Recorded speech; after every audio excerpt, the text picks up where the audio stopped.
I'm here with Bobby Kendall. Bobby was a performer at our silent film spectacular last night, and he debuted his new film and performed the live score that goes along with that film. In prior years, you and your band Last Day Shining have performed The Adventures of Prince Ahmed and Metropolis, and both of those were totally awesome, totally memorable, kind of just exactly what you want from that experience, knowing that you're part of something that isn't going to be recreated somewhere else exactly that same way. So it was really good to have you back. Thank you. Thanks for having me here. It's pretty sweet. So tell, we also did your original film, the robot crash lands in Troy, New York. So that was the first time. That was fun. Did I get that title right? It's called When an Alien Robot Crash Lands in Troy, New York. But it's such a long title that it's almost like, not to be remembered exactly. It's sort of like just a weird, I don't know what it is really, but. So you performed that here too, and I think that was a debut. So Thank you for debuting your movies at the library. That's really cool for us. It's a pleasure for me, honestly. Like I don't know. I really like this series, honestly, and I think it's very like unique and like special. And I have cool memories just over the years, just being involved in it, and it's exciting to me. And I don't really know any other way that I would like to debut my stuff. This is a really cool way to do it for me. So thanks. Can you talk a little bit about the movie that premiered last night? Sure. Yeah, it was called Dreams, and essentially it focuses on three main characters. There's more extraneous characters in there, but like the three main characters, they're going through different stages of their lives. Like one character was at the stage where he was before his dream was being pursued. He was sort of at the beginning stages, and he's trying to think about pursuing this dream that he's always had. And then the next character was in the midst of it, and just sort of like in the middle of pursuing his dreams, and he's kind of experiencing all the turbulence, and he's experiencing a lot of just thoughts like, should I be doing this? I'm an artist. This seems impractical. The third character is sort of after the fact. He's sort of left with this sense of unfulfillment, in a way. And so it's kind of, I guess, like a critique on like first world countries, the way we're raised to have these dreams that almost, in a way, sometimes don't line up with things that are natural in the world. It's kind of a deep thought, but it's a commentary on dreams in general and aspirations and what they do to us and how they affect the rest of the world and how they affect real practical, real world issues and things that, there's people that don't have anything in the world and, that are struggling for basic resources. And there's a lot there, I think, in a nutshell that I was just trying to scratch the surface of really with these characters. Can you talk a little bit about what the film looks like? I'm a big fan of my toys. I'm a big toy collector, and they're 90s, kind of like early to mid 90s toys. They're just like superhero toys. I wanted to try to create a film with these toys, and sort of in the same vein as the Alien Robot film, where I kind of just used this inanimate character that I created. Like I kind of wanted to try to see if I could use these like inanimate toy objects and make them kind of believable as characters that are going through real issues. And I think on some level it kind of worked, That was my goal. And I didn't want to use any green screens. I wanted to use real environments, and so like use just perspective to try to trick the eye into looking like they were just normal human size, even though they're sort of just 10 inches tall or whatever. So that was a little bit of a challenge for me.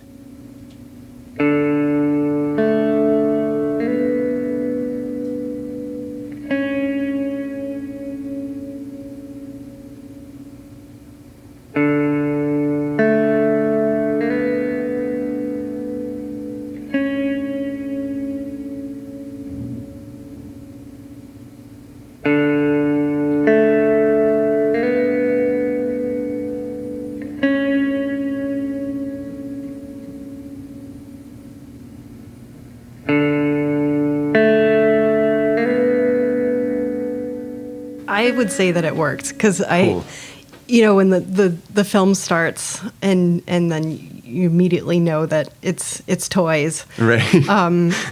You're very much aware of that. And then like the minute they start having any dialogue, it just kind of like transcends that's what you're looking at because their conversations are so real and like you really have empathy for the characters. That's interesting. So That's cool. I thought it worked really well. And I heard you talking after the film about how you had at one time envisioned having actual actors. And I like how you did it because there are points where you just forget that that's what you're looking at. And then there's like a moment of realization that you're watching toys. Yeah. But then you just like go back into it in spite of that idea. And I noticed like the audience laughing at a couple times. Like, it's like, this is absurd. But then getting really, really into it and getting like really connected to the characters. That's so cool. I thought it was really cool. Yeah, there were a couple of chuckles and at certain points, and I was like, oh my gosh. It just like threw me off, and I wasn't expecting that. But then I thought, like these are toys, and this is kind of an unorthodox idea in a way, trying to make them so in such a serious context, But yeah, I'm glad that it translated as kind of believable. That was everything that I was going for sure. And to hear that there was empathy for the characters, that was huge for me. That was like, okay, no matter what they're going through, no matter what issues they're dealing with, I want it to be believable, and that's really cool to hear. People who are listening to this podcast, where can they find the film? I'm going to try to put it on YouTube along with my alien robot film. My YouTube page, bob.kendall@gmail.com. I have to come up with a better subscribe path or something. But yeah, I'll put it out there on platforms and stuff if anybody wants to check it out for sure. Yeah. So when that happens, will you recreate the soundtrack that we heard last night? Yeah, absolutely. Okay. I can easily just record it at home and just maybe even supplement it a little bit. I really wanted to keep it super simple.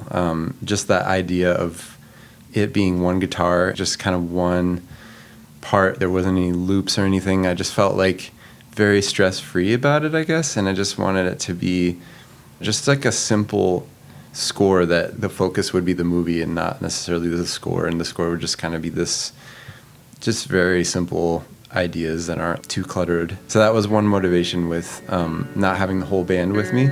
I'm glad it worked out like that.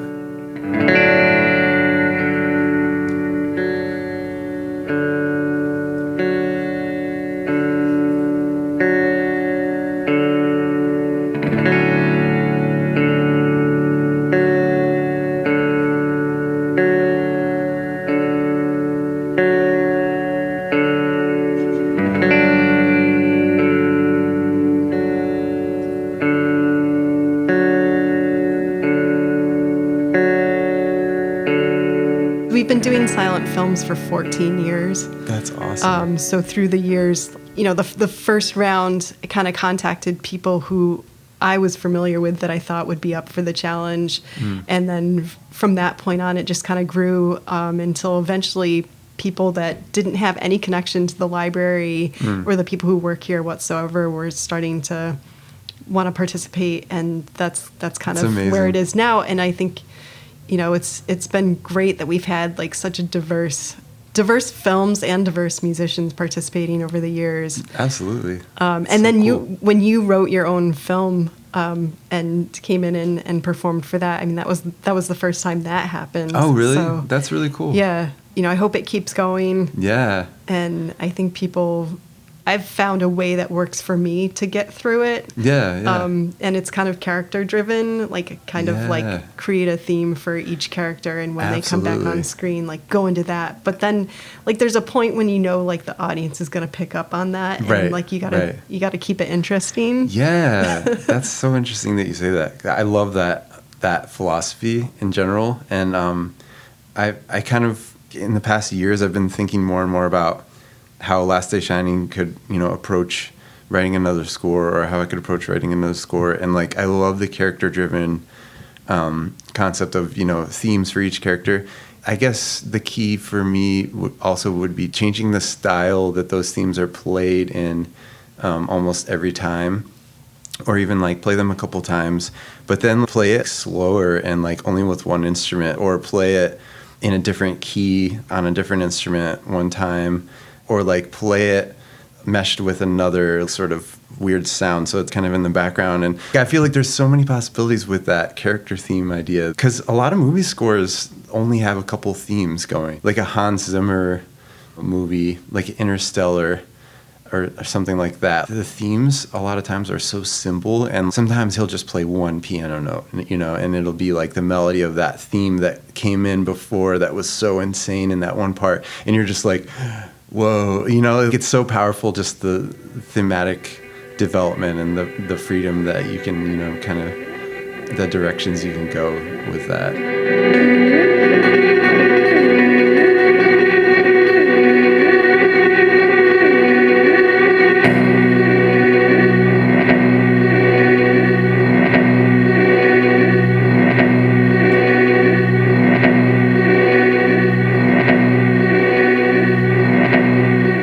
Totally honest. When you first emailed me and said, hey, you know, the film is only about 35 minutes long, can I do some comedy bits after that? Like, that's a leap of faith when somebody really asks if you want to see their comedy. It could go either way. I know, right? So it was awesome. I really enjoyed it. It was really cool. That was totally like the big moment for me, because I think that's really my baby, like the comedy stuff.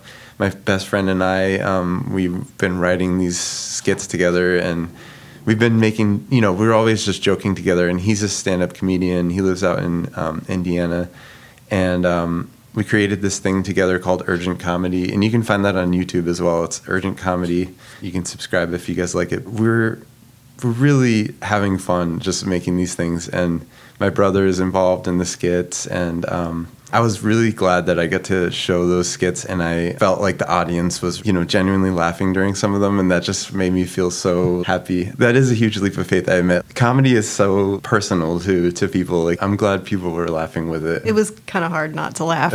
It was really good. Oh, that's awesome. And really well done. I did want to ask you, I know you have a background in music. Yeah. When did film come into your life? Oh, man. Well, when I was young, my brother and I, we had this VHS camcorder, and we made funny commercials and like weird stuff. And then my friends and I started making comedy skits, and we tried to make movies. And we, when we came together and we really had creative energies going and we had time, like we really worked on that and like chipped away at it. And eventually in high school, the art teacher gave us this camera, and she let us in art class like just go out and film, and we had this incredible freedom and license to be able to do that in school. And so I felt like I got very supported and just really was able to develop that from a young age. And then I got given this really nice camera. I was helping a friend make this movie. So this guy that's become a friend now, he's a really talented filmmaker. His name's Noah Mucci. He worked on Icarus, which got an Oscar, and then I helped him kind of make the film Necromancer. I was running errands for him. I was doing the, a little bit of slating and stuff for him, and he gave me this camera, and ever since then I've just been like in love with it, and I've just been filming. And this new film, Dreams, was filmed on that camera. So what are you working on now? I've got some more comedy skits on deck to sort of be produced and all that. And I'm also doing these little, these vignettes, I guess. They're little 1-minute videos, kind of inspired by, do you know Rob Bell? Are you familiar with him? He's like he's like a pastor, but not religious, if that makes sense. Like, he's like an religious guy. And I don't know, he's just very inspiring to me. He's written a bunch of books, and he has a podcast, and there's a film about him called The Heretic. So he did a podcast series on Jesus Christ, and I don't know how many other Jesuses there are, but and I really like it. So I'm gonna try to do one little 1-minute short per episode. I think he did like 10 different episodes of the series, and so I'm gonna do one based on each one. And then I also am working on, I have a good friend who's very environmentally conscious. So him and I are going to work on a video and then maybe a film that just presents, and confirms the crisis we're in, the climate crisis, and the urgency that we need to start changing the way we're living. And it's going to focus on people signing up for clean energy, essentially. And we've researched this company that we're going to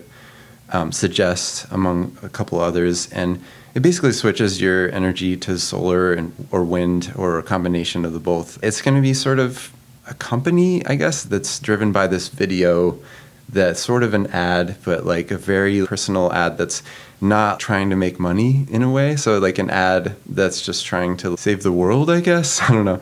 So we're going to be working on that too, and among other things. But yeah, I'm definitely going to try to keep busy in the music and film areas, because I just feel magnetized to that, like regardless of what's going on in my life and how crazy things are, financially or whatever. Like I'm pursuing that, and that's what I want to like give to the world, essentially, hopefully.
So today I'm here with Scott Jarzambek, our executive director here at Albany Public Library, to get an update on things that have been changing here at the library. So, hi, Scott. How are you, Stephanie? Good, thanks.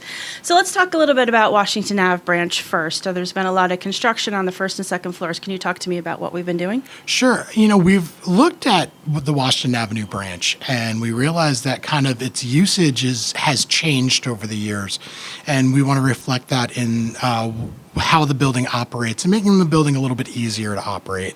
The first thing we did was not the most popular decision, which was we're condensing down our bathrooms. Mm-hmm. We really saw that a lot of money and a lot of manpower was kind of being used to maintain those bathrooms, and we decided that if we reduce the amount of bathrooms we have, it's easier to keep them clean.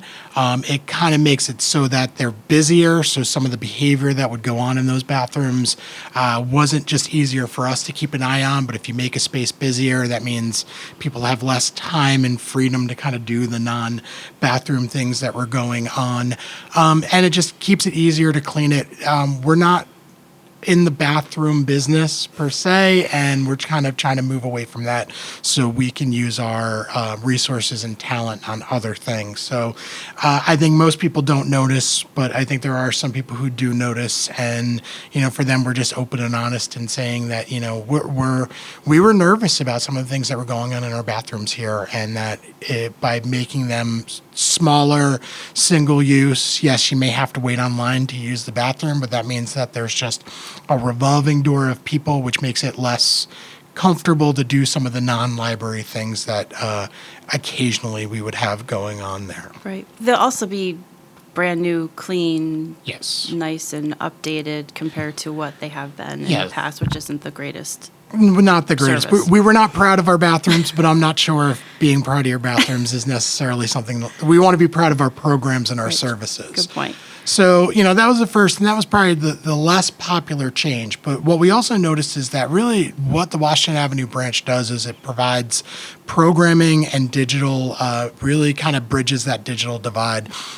The majority of the use at this branch is really people who come in who need to use our computers.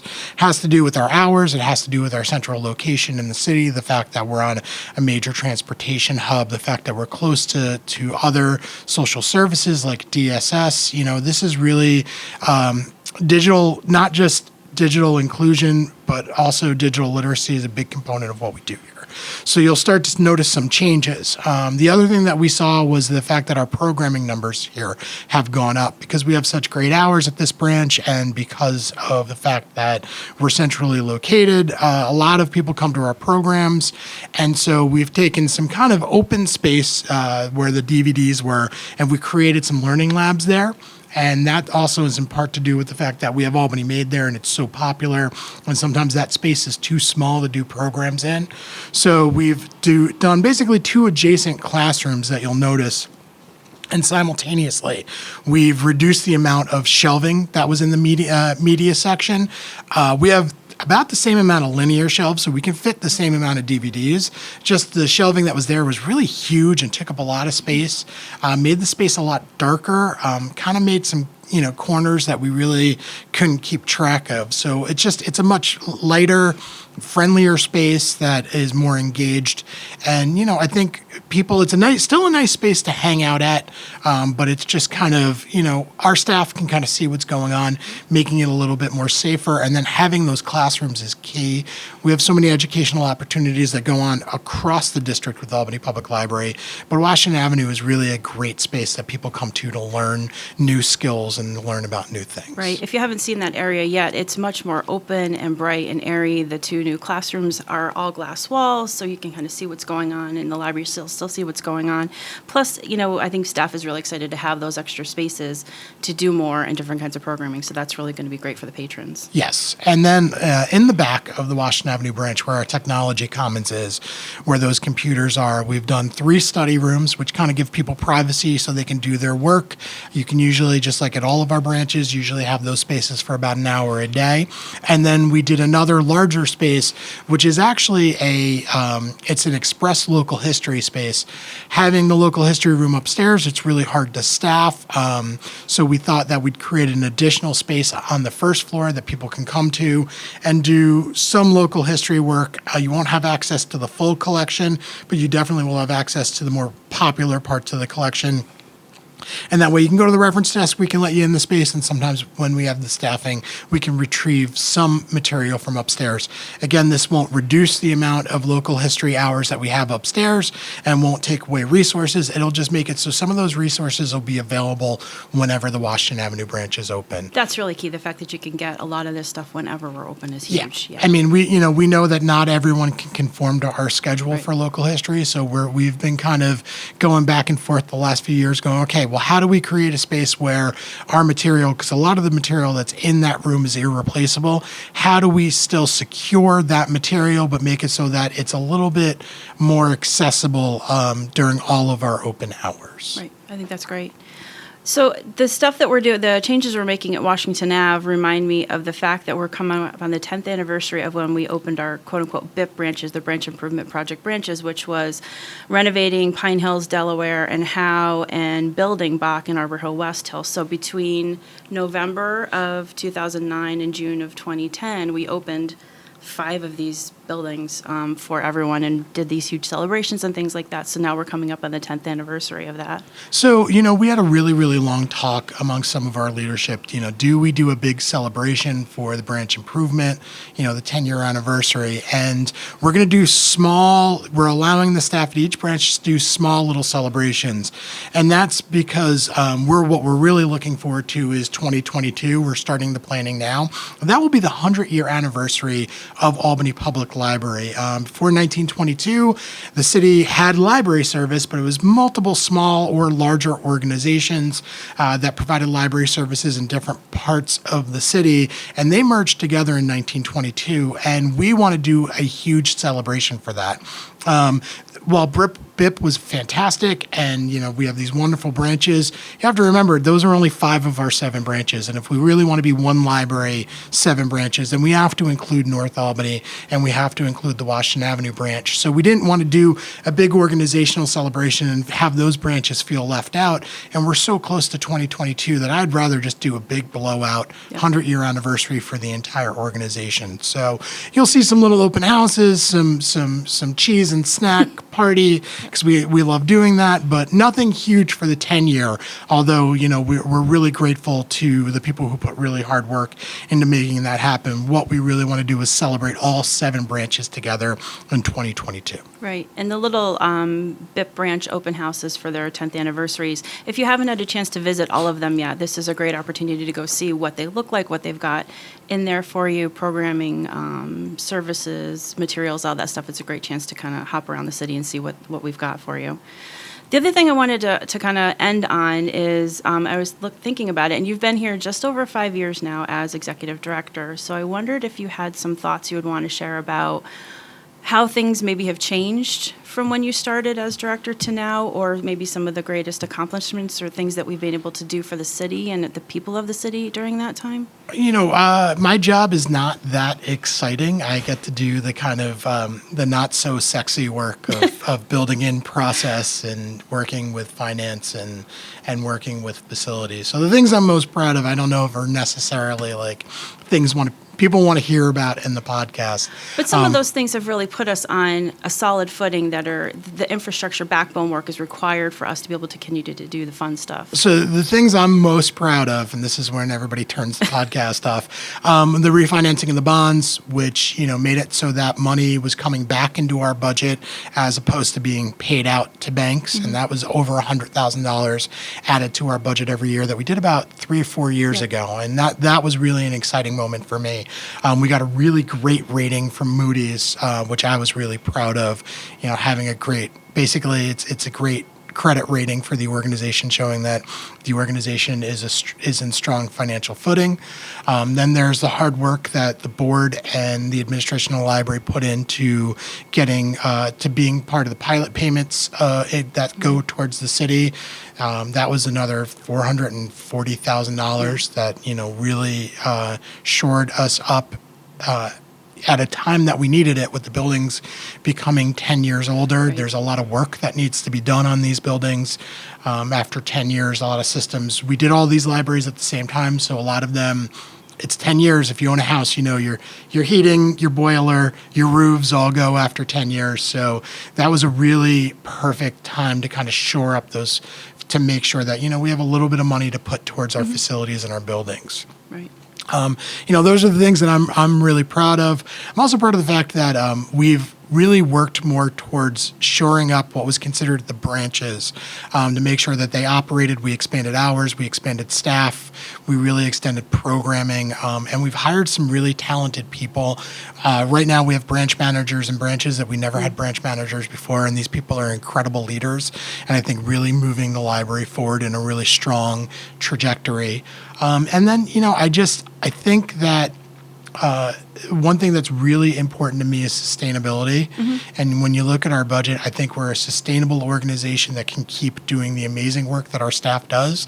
That just, there's support there and there's a good process there to keep them going, so they don't have to worry about the little things. Mm-hmm. I think people on the front lines really when they have to worry about how they're going to pay for a program, or, whether or not their position's in jeopardy, or whether or not we can fix things on their building, when they don't have to worry about those things, they really do fantastic work. And that's something I'm really proud of. And then, of course, a big thing for me was going fine-free, and that's 100% an equity thing. Fines were really, to me, an unjust barrier for many people in our community. And we've done it. We rolled it out. We did it before Chicago. We did it before. We did it. The big 3 downstate haven't done it yet. So we're kind of one of the larger libraries in the state to do it. And I'm just really proud of that. I think the way we handled it was really, I think we did it really well. And I think other libraries looked at the way that we rolled it out and were impressed with the way we did it. It seems like it. So a lot of inward-looking things, but I think that's my job. My job is to just make sure, and my direct staff do an incredible job of making sure that the library is operating well. So the people you see every day can concentrate on providing the best service, which is what they want to do, and that's where their talent lies, and that's what I'm most proud of. Yeah, that's great. I'm going to put you on the spot. Yes. So what do you think about for the next 5 years? Oh, next 5 years. A lot. If anybody knows me, knows that I'm always kind of coming up with, new and interesting ways that we can move forward. One is we're trying really hard to make the auditorium at Washington Avenue a performance space. I have a music background and a performance background, like a lot of our staff. Mine was more in I didn't perform as much as I was a stage manager. So I would really like to make it so that the auditorium here at Washington Avenue is a space that people can do theater, can do music, and just really kind of, again, it's a great centralized location. So how do we make it so that this becomes the spot where we have performances, whether it's music or it's plays? So that's one really big thing that actually I'm hoping to do in the next year or two. Okay. And I think, again, we're going to be looking at new and different ways of operating Washington Avenue so that it's more like its peers and also more leaning on really leaning on the performance aspect and how people really use us and getting the collection out to other locations so that those books and DVDs perform better where they're needed. It really is exciting to see how this branch is kind of morphing. And sometimes it seems like it's going really slowly, and other times it seems like it happens super fast. But it is definitely changing for the better for the neighborhood and everybody that uses us for different things. I think we just looked at the usage, whether it was numbers or just talking with the public, and seeing that, the central library model, as much as we love it and we'd all like to work in those libraries, that it's all about books, that's really not a good fit for this particular branch. It's really just about, people coming here to use the space to do work, but also to learn things, and also that performance piece that we've never really locked into that I think is really, really key for this neighborhood and also for this location. Great. More good things coming, sounds like. So I think this is a good segue to talk about Giving Tuesday, which is our friends and foundation. We'll be working on the Giving Tuesday, which we've done every year now. That'll be on December 3rd. Our staff might be asking you for a little bit of extra money. And this year's focus is musical performances and musical programs at Albany Public Library. If you look at our program guide in the past or now, you'll see we've done African drumming at Arbor Hill, West Hill. We do the silent films here at Washington Avenue. We do the mic drop program at the Howe branch. And of course, there's the garden series at Bach where we have performers. So not only are we having people come and enjoy cultural activities that are music related, we're also teaching them how to create music themselves. This is big for Albany. Albany has always been a music community. It was me performing here 25 years ago that brought me to this community, and a lot of my friends have moved to Albany because there was such a great and vibrant music scene. If you ask, I think about half of our staff have been involved in the music scene over the last few years. Right. So we know musical performance and music creation is really important. So if you have a little bit of extra dollars, we're going to be asking for a little bit, or our foundation's going to be asking for a little bit more money so they can sponsor and just go, again, the foundation is about going that extra step that we can't necessarily do because of our budget. So just look out for that December 3rd. If you're looking for a nonprofit to give money to, the foundation is the one, especially if you love live musical performances or you want kids or adults to learn how to play piano, guitar, or create their own recorded music. Right. That's great.